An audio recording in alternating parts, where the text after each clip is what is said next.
tu mi rovini tutti i fiori.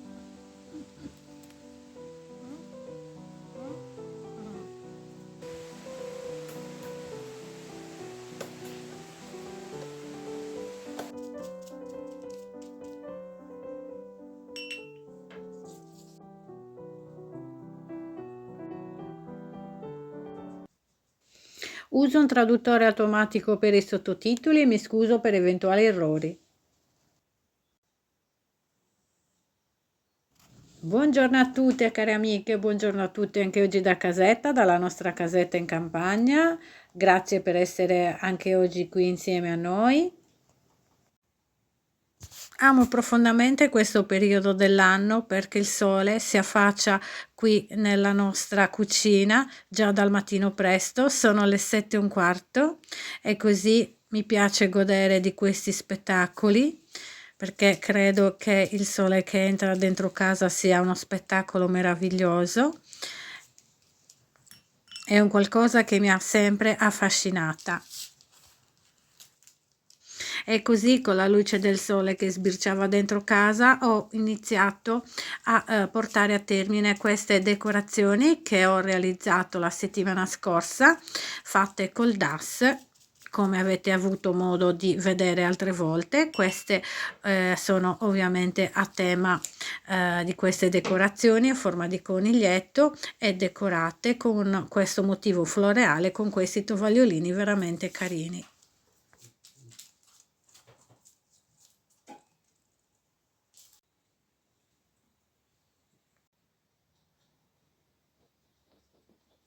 Voglio mettere una parentesi, mia figlia Chiara ringrazia a tutte quante voi dal profondo del cuore per tutti gli auguri ricevuti.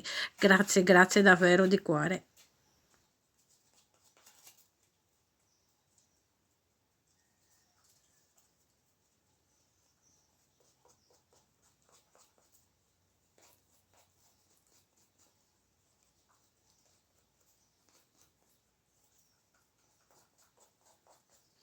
Ma adesso, come vi ho promesso settimana scorsa, vi mostrerò come ho decorato la stanza da letto in versione primavera-pasqua. Ecco qua che ho utilizzato, ho fatto dei fori per poter inserire questo spago per poter formare queste ghirlande. Ecco qua, come vi avevo detto in precedenza, i cuori li ho sempre tenuti anche in questa stagione perché hanno questo motivo floreale che a me piace tanto. E anche a proposito di questo coniglietto fatto in pannollenci, trovate il tutorial nel video dell'anno scorso, sempre nelle decorazioni primavera-pasqua, che trovate nella playlist. Ma ecco qua che anche la nostra stanza da letto è decorata in versione floreale, primaverile. Cosa ne pensate? Vi piace? Fatemelo sapere qui sotto nei commenti.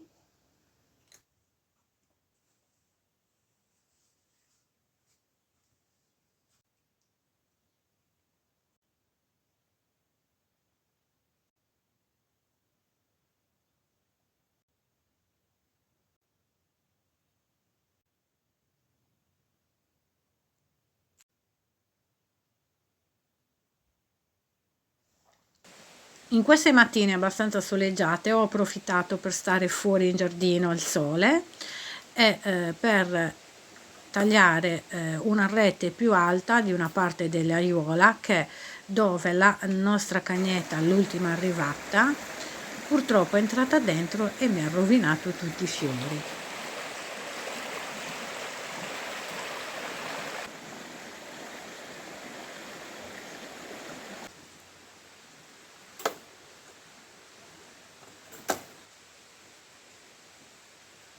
E così in questi giorni ho approfittato del bel tempo per mettere a posto pian pianino questa parte di giardino.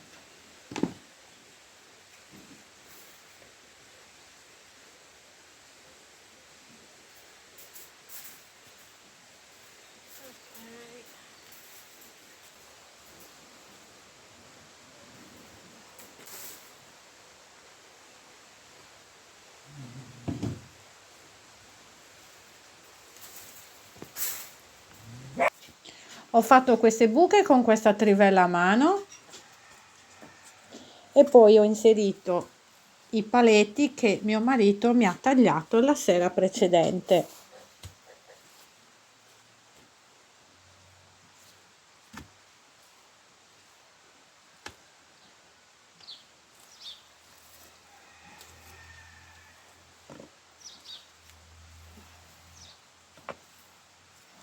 È stato abbastanza un lavoro lungo e anche stancante, però purtroppo non avevo scelta perché la rete, l'altra che c'era, era molto più bassa e quindi lei riusciva a saltare e mi ha veramente distrutto questo cespuglio di queste belle margherite.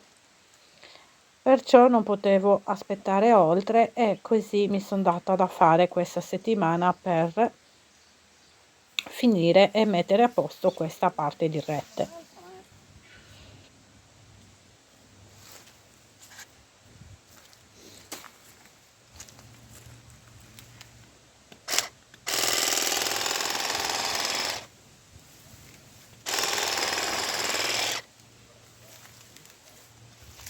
Nel frattempo ho iniziato anche a pulire tutte le aiuole all'interno.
Non si può più entrare perché se no tu mi rovini tutti i fiori.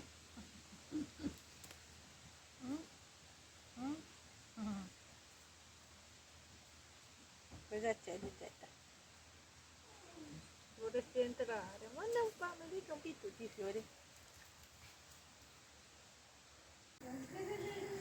E così per cena ho deciso di preparare questo polpettone di patate, di funghi e di carne macinata con un po' di salsiccia.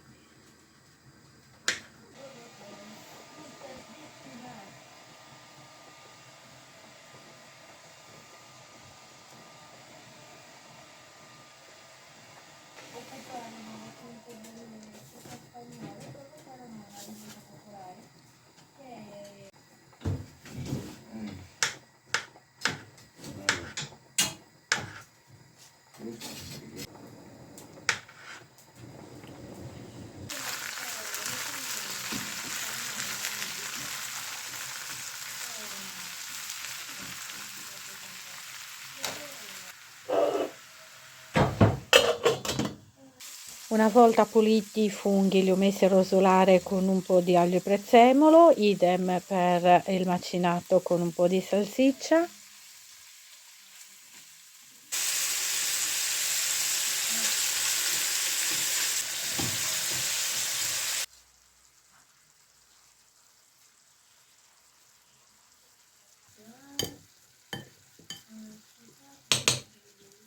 Una volta che sono intiepidite le patate ho iniziato a schiacciarle con questo schiacciapatate. Ho aggiunto all'impasto delle patate un uovo, del sale, del pepe nero e del parmigiano grattugiato.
E così ho formato questo polpettone con all'interno la carne e i funghi.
Ecco qua e via in forno.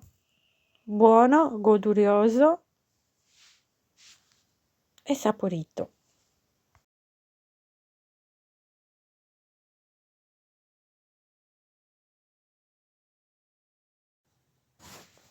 Buona festa del papà a tutti e in questa giornata, con questa sacchetta che ho cucito da me diversi anni fa, ogni anno scriviamo una piccola lettera di augurio per il nostro papà di casa, per il nostro tanto amato papà. Ma è giunta l'ora di preparare i nostri dolcetti e così preparo una pavlova che desidera tanto mio marito e poi ho preparato della pasta bignè per preparare una torta. E visto che mi è avanzata della panna da montare dal compleanno di mia figlia, ho sempre preparato della crema pasticcera per farcire sia la pavlova che la pasta bignè.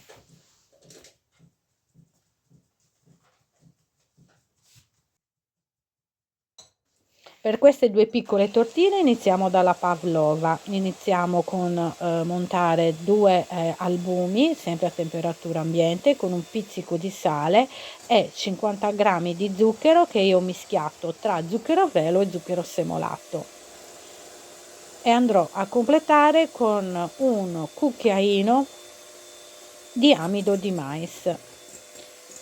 Ho lavorato il tutto per all'incirca 15 minuti fino a formare una palla bella e soda.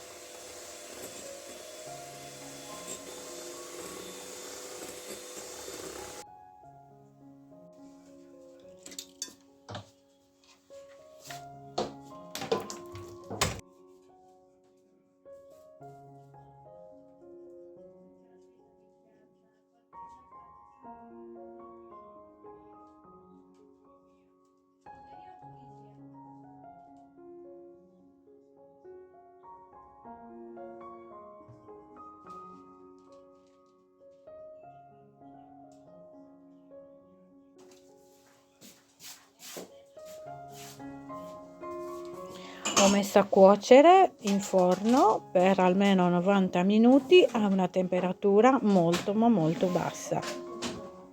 Anche questo dolce richiede veramente tempo e soprattutto una cottura molto molto delicata, come per la pasta bignè. Infatti sono due dolci che preparo di rado perché per me sono veramente difficili, ogni volta la riuscita perfetta, ecco.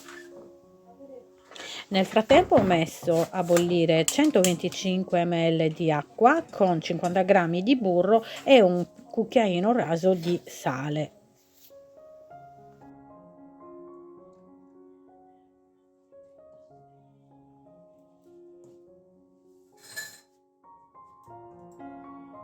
Una volta raggiunto il bollore ho aggiunto 75 g di farina 00.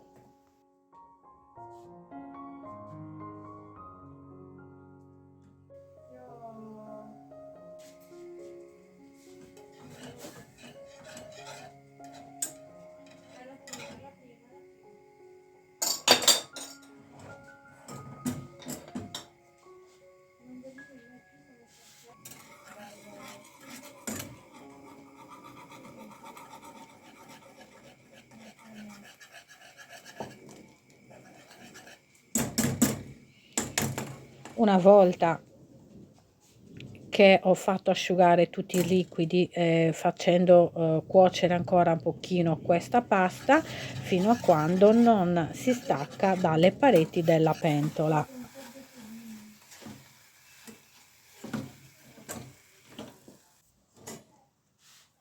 Ho versato in questo contenitore e ho lasciato intiepidire.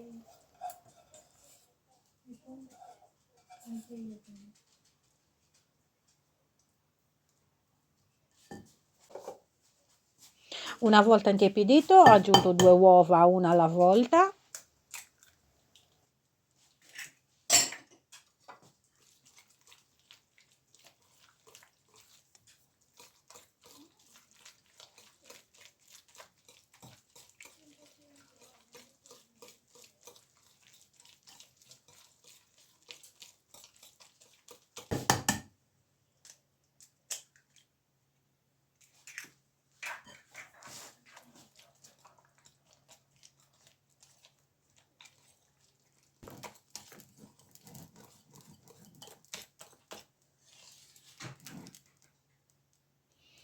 Ho versato tutto in una teglia e ho fatto cuocere per 20 minuti a una temperatura alta e dopo gli altri 15 minuti a una temperatura più bassa.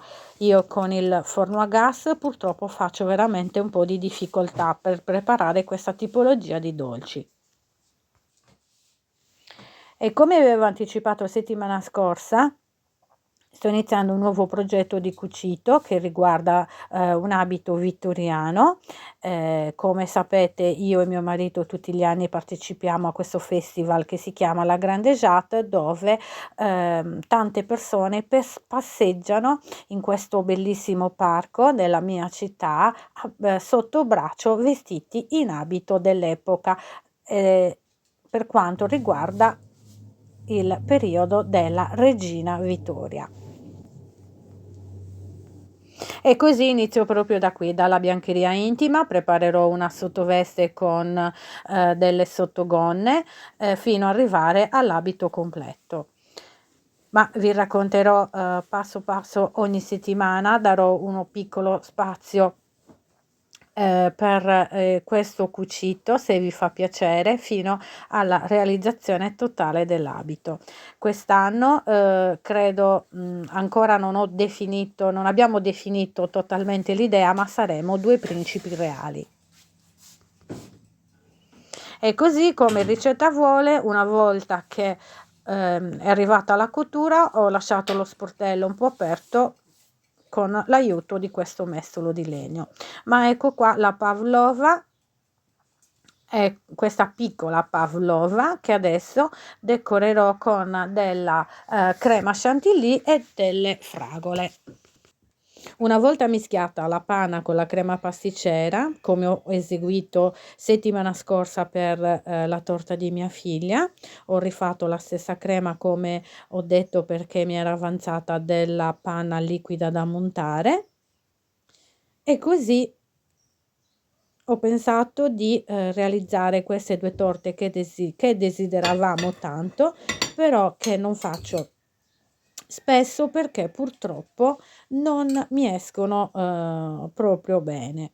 La pavlova diciamo che è venuta bene, ma adesso vedrete come mi è uscita la pasta bignè. A me viene da ridere, ma credetemi, non c'è stata una volta che ci sia riuscita. Le ho provate veramente tutte. Non so se dare la colpa al forno, ma credetemi, adesso vedete, io questa torta avevo intenzione di aprirla in due e fare una farcitura come una torta normale, ma purtroppo è uscito che, ecco qua. Perciò alla fine ho deciso di mettere gli ingredienti all'interno.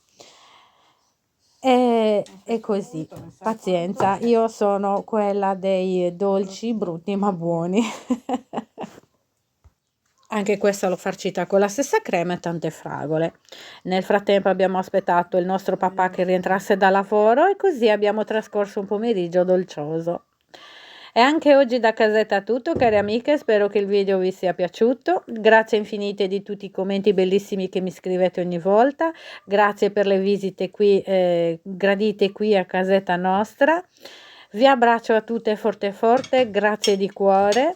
Ci vediamo venerdì prossimo. Un abbraccio a tutte ancora, forte forte forte forte. Ciao ciao!